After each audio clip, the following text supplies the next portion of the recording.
தமிழ்நாடே கேள்விப்பட்டிராத அதிரடி விலை குறைப்பு சூப்பர் சரவணா ஸ்டோர்ஸ். நேயர்களுக்கு வணக்கம். இன்று நாம் உரையாட இருக்கக்கூடிய சிறப்பு விருந்தினர் மார்க்சிஸ்ட் கம்யூனிஸ்ட் கட்சியினுடைய செயற்குழு உறுப்பினர் மூத்த அரசியல்வாதி தோழர் கனகராஜ் அவர்கள். தோழர் வணக்கம். வணக்கம். இப்போ பீகார் எலெக்ஷனுடைய அந்த முதல் வாக்குப்பதிவு நாளுக்கு ஒரு நாளைக்கு முன்னால் இந்த ஹரியானாவில் இந்த மாதிரியான ஓட்டு திருட்டு மூலமாக தான் இவங்க ஆட்சியை பிடிச்சிருக்கிறாங்க அப்படிங்கிற ஆதாரங்களை ராகுல் காந்தி வெளியிடுறாரு. இது பீகாருடைய எலெக்ஷனை மனசில் வச்சு அதில் ஏதாவது தாக்கத்தை ஏற்படுத்தும், நம்ம வெற்றி பெறுறதுக்கான வாய்ப்பு இருக்குது அப்படிங்கிற நோக்கத்தில் இதை பண்ணுறாரா ராகுல் காந்தி அவர்? அந்த நோக்கத்தில் பண்ணால் என்ன தப்பு? நீங்கள் அது சரியா தப்பான்னு சொல்லுங்கள். என்னைக்கு வெளியிட்டாங்கன்னு சொல்லாதீங்க. எனக்கு நேற்று கிடச்சிருந்தா இன்றைக்கி வெளியிடுறதுல என்ன தப்பு? அது ஒரு லாங் ப்ராசஸ். நீங்கள் ஒரே நாளில் அவர் கண்டுபிடிச்சிருக்க மாட்டார்.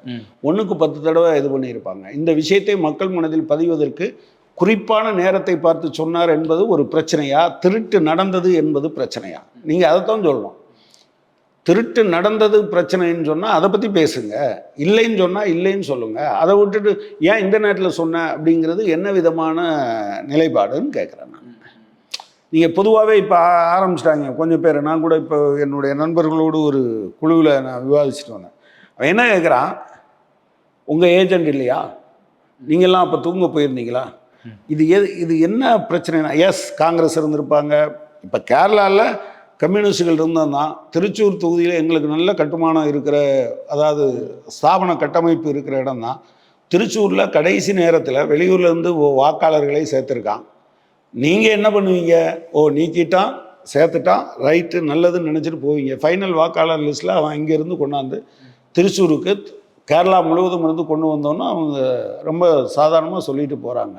அப்போ என்ன பிரச்சனைனா, திருட்டு நடந்துருச்சுன்னு நீங்கள் கம்ப்ளைண்ட் பண்ணும்போது வீட்டை பூட்டாமல் ஏன் போனேன், பூட்டு போட்டியா, பூட்டு நல்ல வலுவான பூட்டாக இருந்ததா, ஏன் இவ்வளவு வச்சுருந்தாங்கன்னா திருட்டு போகாமல் இருக்கிறதுக்கு நீ ஒரு கூர்க்கா போட்டிருந்தியா, கூர்க்காவை இருக்கும்போது இது எப்படி திருட்டு நடந்தது என்று கேட்குறது இருக்குல்ல, அது திருட்டை நியாயப்படுத்துகிற ஏற்பாடு. எனவே நீங்கள் இன்றைக்கி ஏன் வெளியிட்டீங்க, நேற்று ஏன் வெளியிடல, வெளியிட்டது ரைட்டா தப்பாயா, அதில் இருக்கக்கூடிய விவரங்கள் உண்மையா பொய்யா, அதை மட்டும் பேசு. அதனால தான் நீங்கள் வள்ளுவன் 2000 வருஷத்துக்கு முன்னாலே சொன்னான், எப்பொருள் யார் யார் வாய் கேட்பினும் அப்பொருள் மெய்ப்பொருள் காண்பது அறிவு. நீ நல்லவன் நினச்சிக்கிட்டு அவன் சொல்கிறதெல்லாம் நம்பணும்னு அவசியம் இல்லை. மோசமானவன் சொல்கிறான் அதனால் அவன் சொல்கிற உண்மையே அவன் என்ன சொன்னாலும் நம்பக்கூடாதுங்கிறது இல்லை. அதனால தான் அவர் சொன்னார், எப்பொருள் யார் யார் வாய் கேட்பினும் அப்பொருள் மெய்ப்பொருள் காண்பதறிவு. எப்பொருள் யார் யார் வாய் மட்டும் இல்லை, எவ்வப்போது சொன்னாலும் அதில் மெய்ப்பொருள் காணுங்க. அதை விட்டுட்டு போயிட்டு நீ ஏன் ஆமாம் திருட்டு நடந்ததுன்னா நீ ஏன் பூட்டு போடலையா அது போடலையான்னு கேட்காதீங்க. அது திருட்டுக்கு ஆதரவான குரல். 225 ஓட்டு ஒரு நபருடைய பேரில் அவங்க மட்டும் போட்டிருக்க முடியுமா? அதை அவர்களுடைய பேரை வச்சு மற்ற வேலைகள் செய்யப்பட்டிருக்கிறதா அதிகாரிகள்? அது பார்க்கணும். இன்னும் நமக்கு காங்கிரீட்டாக தெரியல. அதிகாரிகள் எல்லாம் அவங்க செட் பண்ணிட்டு தான் பண்ணுவாங்க.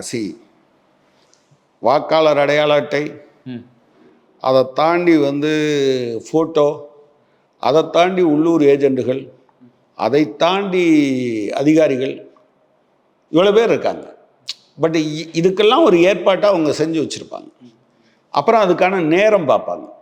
காலையில் பிரிஸ்காக கொஞ்சம் நேரம் நடக்கும்போது இந்த மாதிரியான திருட்டுத்தனத்தை சில பேர் பண்ண மாட்டாங்க. ஆனால் சில பேர் பிரிஸ்காக இருக்கும்போது தான் சரி இவையே என்னையா வம்பு பண்ணிகிட்டு இருக்கா, கூட்டத்தை முன்னால் போக சொல்லுன்னு சொல்லல, சரி போங்கன்னு விடுவாங்க.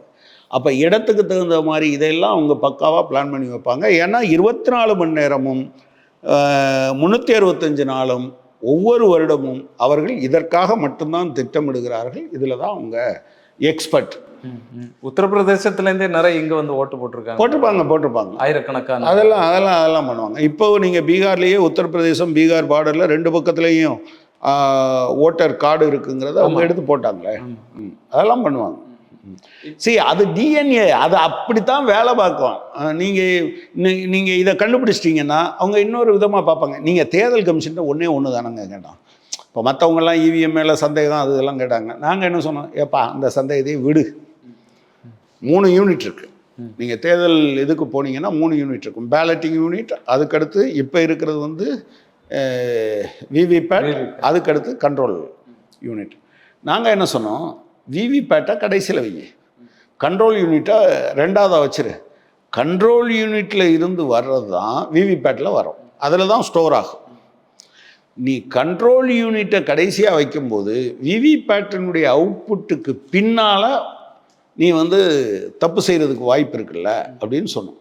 ஜஸ்ட் என்ன செய்யணும், 1 2 3ன்னு வச்சுருக்காயில்ல, அதை 1 அப்படியே இருக்கட்டும், 2வது 3வதாகவும் 3வது இருக்கிறத 2வதாகவும் வையின்னு ஒரு மெஷினை மாற்றி வைக்கிறத மட்டும் சொன்னோம். தேர்தல் கமிஷன் திருட்டுக்கு ஆதரவாக அதை செய்ய மறுத்தது. திருட்டு நடக்கட்டும் என்று அது திட்டமிட்டு சொன்னது.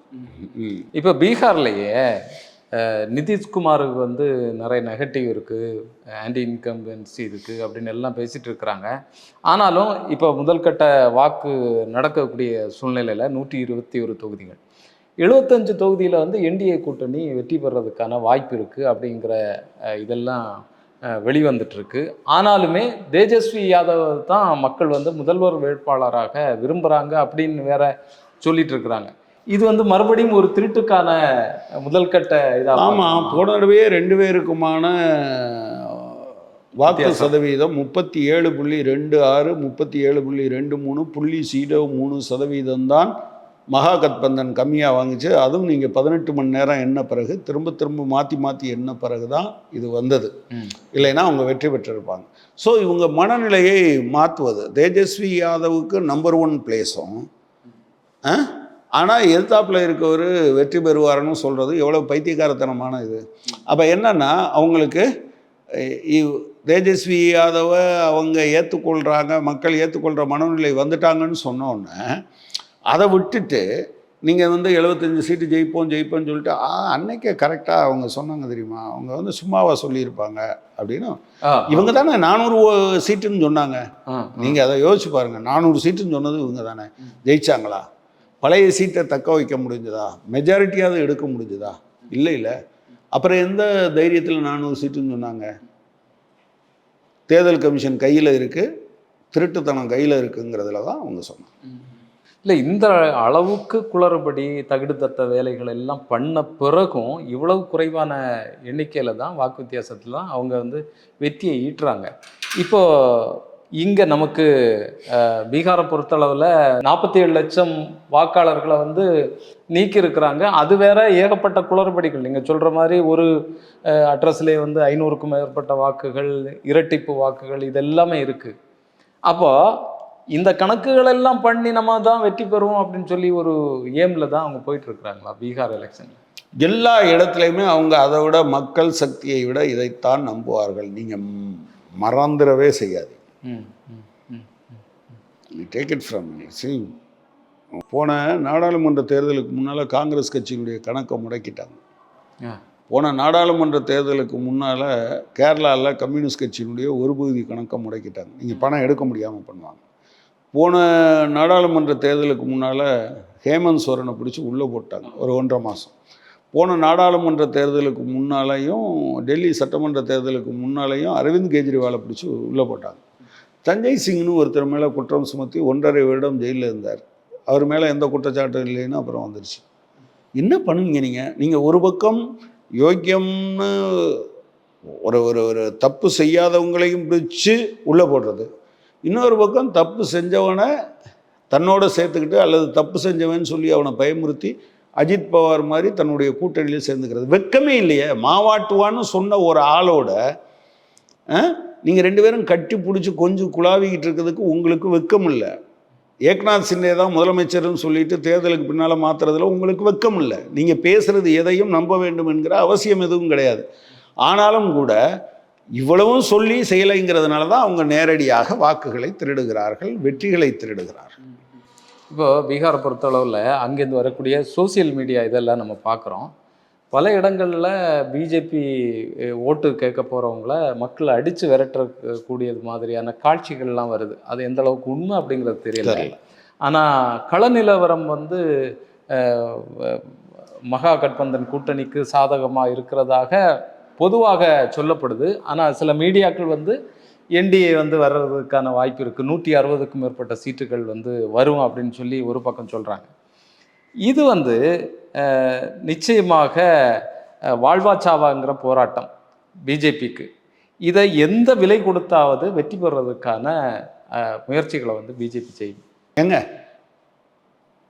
தங்களுடைய அரசியல் வாழ்க்கை கேள்விக்குள்ளாகும் என்றால் மகாத்மா, தேசபிதா, அகிம்சையின் அடையாளம் போட்டு தள்ளிட முடியும். தங்களால் தங்கள் கொள்கைகளை சொல்லி ஜெயிக்க முடியாதுன்னா குஜராத்தை இரத்த களரியில் அவங்களால மூழ்கிட முடியும். தங்களால் தங்களுடைய உண்மையான நோக்கத்தை சொன்னால் வாக்கு சேகரிக்க முடியாதுன்னா காந்தியன் சோசலிசம் தான் எங்களுடைய கொள்கைன்னு அவங்களால சொல்ல முடியும். எவ்வளவு கேவலம், எவ்வளவு இழிவு! அதெல்லாம் அவங்களுக்கு இதெல்லாம் நீங்கள் ஆச்சரியப்படவே வேண்டாம். நீங்கள் அதனுடைய பொலிட்டிக்கல் டிஎன்ஏ சதியும் ஏமாற்றும் மோசடிகளும் தான். இல்லை, இதில் இப்போ பீகாரை பொறுத்தளவில் கடுமையான வாக்கு போர் வந்து நடந்துட்டுருக்கு. அது மாதிரி இவங்க மக்களுக்கு கொடுக்கக்கூடிய வாக்குறுதிகளும் வந்து மிதம் மிஞ்சியதாக இருக்குது. 2 கூட்டணிகளுமே. இப்போ மகாகட்பந்தனை பொறுத்தளவில் ஒரு குடும்பத்திற்கு ஒரு நபருக்கு வந்து அரசு வேலை வழங்கப்படும், அது மாதிரி பெண்களுக்கு 30,000 வருடத்திற்கு வழங்கப்படும். இப்படிங்கிறதெல்லாம் என்டிஏ மாதிரியே இவங்களும் வந்து ஏதாவது ஒரு வகையில் ஆட்சியை பிடிச்சா போதும் அப்படிங்கிறது. இல்லை, இட்ஸ் பாசிபிள். நாங்கள் அதை சொல்கிறது இல்லை. ஏன்னா நாங்கள் வந்து ஒரு மாநில அரசாங்கத்தில் போட்டிடுறோம். ஒன்றிய அரசாங்கம் சிபிஎம் கையில் இருந்தால் ஒரு வீட்டுக்கு ஒரு ஆள் இல்லை, வயது வந்து அனைவருக்கும் வேலை என்பதை உத்தரவாதப்படுத்துவோம். இல்லைன்னா வேலைக்காக இல்லா கால நிவாரணத்தை கொடுத்துருக்கோம். அது சீனாவில் நடந்திருக்கு, நீங்கள் வந்து ரஷ்யாவில் நடந்திருக்கு, வேறு பல சோசியலிச நாடுகளில் நடந்திருக்கு. ஆனால் அதுக்கான அடிப்படை கட்டமைப்புகளே இல்லையாங்க. அதுதான் நான் சொல்கிறேன். அப்போது என்ன பிரச்சனை? இப்போ நீங்கள் மகாகட்பந்தன்ட்டு என்ன உங்களுக்கு வாய்ப்பு இருக்குது அப்படின்னு நீங்கள் அவங்கக்கிட்ட கேட்கலாம். ஆனால் பிஜேபி இதுவரை ஆட்சியில் இருந்தபோது 1 கோடி வேலை வாய்ப்புகளை உருவாக்கலை. நீங்கள் ஆண்டுக்கு 2 கோடியும் இல்லை. ஆண்டுக்கு 2 கோடின்னா பீகாருக்கு வந்து எவ்வளவு வரும்? ஒரு 10 லட்சம் வருமா? அவ்வளோதான். ஆனால் 1 கோடி வேலை வாய்ப்பை உருவாக்கும்னு கூச்சநாச்சம் இல்லாமல் பேசுகிறாங்க. எங்கேருந்து பேசுகிறாங்க? ப்ராப்ளம் என்னன்னா, தேர்தலுக்கு புதிதாக ஆட்சியில் இல்லாத கட்சி ஒரு இதை சொல்கிறாங்க. நீங்கள் ஆட்சியில் ஏற்கனவே இருந்தவங்க தானே. எனவே அவங்கள பொறுத்தளவில் அவங்க மக்களை ஏமாற்றுவதற்கு மேக்சிமம் என்னெல்லாம் முயற்சி பண்ண முடியும் அப்படின்னு அவங்க ஒரு முயற்சி எடுக்கிறது. அதையும் தாண்டி வந்தால் தான் நீங்கள் இந்த ஓட் சோரி அதையும் செஞ்சு. இப்போ பீகாரில் வந்து கம்யூனிஸ்டுகள் வந்து கொஞ்சம் இருக்கக்கூடிய இடங்கள்ல வலுவாக இருக்கிறாங்க அப்படிங்கிறது தான் கள நிலவரமாக இருக்குது. இந்த எலெக்ஷன் கம்யூனிஸ்டுகளுக்கு அங்கே எப்படி இருக்கும் மகாகட்பந்தன் கூட்டணியில்? இல்லை, நல்லா இருக்கும்னு நினைக்கிறேன். இதெல்லாம் நம்ம வர்ற ரிப்போர்ட்டுகளை வச்சு பேசுகிறது தான்.